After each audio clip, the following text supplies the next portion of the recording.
ನಗರದ ಕೇಂದ್ರ ಗ್ರಂಥಾಲಯದ ಮೇಲ್ಗಡೆ ನವೆಂಬರ್ 22ರಿಂದ ಆರಂಭವಾಗಿರುವ ಸ್ಪರ್ಧಾತ್ಮಕ ಪರೀಕ್ಷೆಗಳ ತರಬೇತಿ ಕಾರ್ಯಕ್ರಮವು ಯಶಸ್ವಿಯಾಗಿ ನಡೆಯುತ್ತಿದೆ. ಈಗಾಗಲೇ ಶಿಬಿರಾರ್ಥಿಗಳಿಗೆ ಪರಿಸರ ಅಧ್ಯಯನ, ಮಾನಸಿಕ ಸಾಮರ್ಥ್ಯ, ಭಾರತೀಯ ಸಂವಿಧಾನದ ವಿಷಯಗಳನ್ನು ತಜ್ಞ ಸಂಪನ್ಮೂಲ ವ್ಯಕ್ತಿಗಳಿಂದ ಪೂರ್ಣಗೊಳಿಸಲಾಗಿದ್ದು, ಈಗ ಭೂಗೋಳಶಾಸ್ತ್ರ ವಿಷಯ ಬೋಧನೆ ನಡೆಯುತ್ತಿದೆ. ಜಿಲ್ಲಾಧಿಕಾರಿಗಳು ಹಾಗೂ ರಾಯಚೂರು ಸಹಾಯಕ ಆಯುಕ್ತರು ಮುತುವರ್ಜಿ ವಹಿಸಿ ತರಬೇತಿಗೂ ಮುನ್ನ ಒಂದು ಪರೀಕ್ಷೆಯನ್ನು ಏರ್ಪಡಿಸಿ ಅದರಲ್ಲಿ ಅತಿ ಹೆಚ್ಚು ಅಂಕ ಪಡೆದ 100 ವಿದ್ಯಾರ್ಥಿಗಳಿಗೆ ತರಬೇತಿ ನಡೆಸಲಾಗುತ್ತಿದೆ. ಆಸಕ್ತ ಇತರೆ ವಿದ್ಯಾರ್ಥಿಗಳು ಮನವಿ ಮಾಡಿಕೊಂಡಿರುವುದರಿಂದ ಇತರೆ 50 ವಿದ್ಯಾರ್ಥಿಗಳು ತರಬೇತಿಯಲ್ಲಿ ಪಾಲ್ಗೊಳ್ಳುತ್ತಿದ್ದಾರೆ ಎಂದು ತರಬೇತಿ ನಡೆಸುತ್ತಿರುವವರು ವಾಹಿನಿಗೆ ತಿಳಿಸಿದ್ದಾರೆ.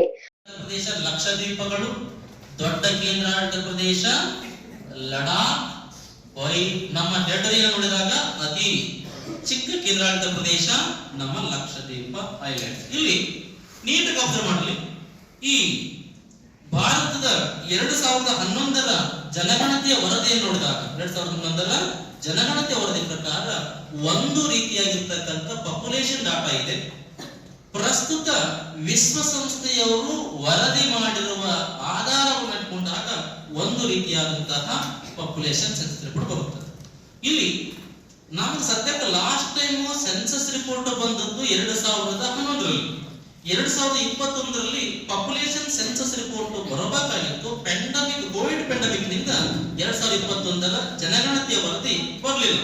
ಬಂದದ್ದು ನಮ್ಗೇನಾಗಿರೋದು, ನಮ್ಗೆ ಅಕ್ಯುರಸಿ ಆಗಿರ್ತಕ್ಕಂಥ ಒಂದು ಟೆಂಟೇಟಿವ್ ಡಾಟಾ ನಮ್ಗೇನಾಗಿರೋ ಸಿಕ್ಕಿರೋದು. ಈಗ ಏನಾಗಿದೆ, 2021ರ ಜನಗಣತಿಯ ವರದಿ ಬರದೇ ಇರೋದ್ರಿಂದ ನಮ್ಗೆ ನಿಖರವಾಗಿರ್ತಕ್ಕಂಥ ಜನಸಂಖ್ಯೆಗೆ ಸಂಬಂಧಪಟ್ಟ ಮಾಹಿತಿ ಗೊತ್ತಿಲ್ಲ. 2021 22 23 24 25 ನೆಕ್ಸ್ಟ್ 2026 ಬರುತ್ತೆ, 2025 ಬಿಟ್ಟರೆ ಆವಾಗ ಮತ್ತೊಂದು ಡಾಟಾ ರಿಲೀಸ್ ಆಗುತ್ತೆ. ಈ ರೀತಿ ಪಾಪ್ಯುಲೇಷನ್ ಸೆನ್ಸಸ್ ರಿಪೋರ್ಟ್ ಗೆ ಸಂಬಂಧಪಟ್ಟಂತೆ ಗೊಂದಲಮಯವಾದ ಡಾಟಾ ನಮ್ಮ ಕೈಯಲ್ಲಿದೆ.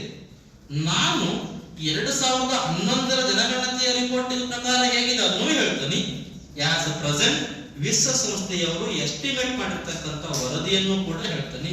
ಇನ್ನೊಂದು ತಿಂಗಳು ಬಿಟ್ಟರೆ ಆ ಡಾಟಾ ನಮ್ಗೆ ಏನಾಗುತ್ತಾ ಮತ್ತೆ ಚೇಂಜ್ ಆಗುತ್ತಾ. ಆ ಚೇಂಜ್ ಆಗಿರ್ತಕ್ಕಂಥ ಅಪ್ಡೇಟೆಡ್ ಡಾಟಾವನ್ನ ನೀವು ಮತ್ತೆ ಫಾಲೋ ಮಾಡಬಹುದು. ಈಗ ಸದ್ಯಕ್ಕೆ 2021ರ ಜನಗಣತಿಯ ವರದಿ 2024 ಬರುತ್ತೆ ಅನ್ಕೊಂಡಿದ್ವಿ, ಬರಲಿಲ್ಲ. 2025 ಬರ್ತದೆ ಅನ್ಕೊಂಡಿದ್ವಿ, ಐ ಥಿಂಕ್ ಇವಾಗೂ ಬರಲ್ಲ. ಬಂದ್ರೆ 2026 ಬರಬೇಕು. ಬಂದಾಗ ನಾ ಕೊಟ್ಟಿರ್ತಕ್ಕಂಥ ಆ ಅಪ್ಡೇಟೆಡ್ ಡಾಟಾ ಚೇಂಜ್ ಆಗುತ್ತಾ ಸ್ವಲ್ಪ ಅದನ್ನ ನೀವು ಕರೆಕ್ಷನ್ ಮಾಡ್ಕೋಬಹುದು. ತಿಳಿತಾಗಿಲ್ಲ.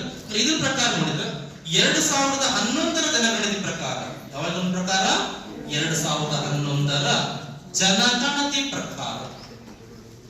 ಜನಗಣತಿ ಪ್ರಕಾರ ಭಾರತದಲ್ಲಿ ಇದ್ದಂತಹ ಜನಸಂಖ್ಯೆ 2011ರ ಸೆನ್ಸಸ್ ರಿಪೋರ್ಟ್ ಪ್ರಕಾರ ಭಾರತದಲ್ಲಿ ಒಟ್ಟು 121 ಕೋಟಿ ಜನಸಂಖ್ಯೆ ಇತ್ತು. 121 crores 121 ಕೋಟಿ ಜನಸಂಖ್ಯೆ 2011ರ ಜನಗಣತಿ ಪ್ರಕಾರ ಭಾರತದಲ್ಲಿತ್ತು. ಆ 2011ರ ಜನಗಣತಿ ಪ್ರಕಾರ ಭಾರತದ ಒಟ್ಟು ಭೌಗೋಳಿಕ ವಿಸ್ತೀರ್ಣದಲ್ಲಿ ಪ್ರತಿ ಚದುರ ಕಿಲೋಮೀಟರ್ದಲ್ಲಿ 382 ಜನ ವಾಸ ಮಾಡ್ತಾ ಇದ್ರು. ನಿಮ್ಗೆ ಏನ್ ಮಾಡ್ತಾನ, ಪ್ರೆಸೆಂಟ್ ಪಾಪ್ಯುಲೇಷನ್ 2011 ಸೆನ್ಸಸ್ ರಿಪೋರ್ಟ್ ಪ್ರಕಾರ ಪಾಪ್ಯುಲೇಷನ್, ಪ್ರೆಸೆಂಟ್ ಪಾಪ್ಯುಲೇಷನ್ ಡೆನ್ಸಿಟಿ 2011ರ ಜನಗಣತಿ ಪ್ರಕಾರ ಪಾಪ್ಯುಲೇಷನ್ ಡೆನ್ಸಿಟಿ, ಎರಡೂ ರೀತಿ ಡಾಟಾವನ್ನ ಕೇಳ್ತಾನೆ. ಎರಡೂ ರೀತಿ ಡಾಟಾನು ಗೊತ್ತಿರಬಹುದು. ತಿಳಿತಾಗಿಲ್ಲ.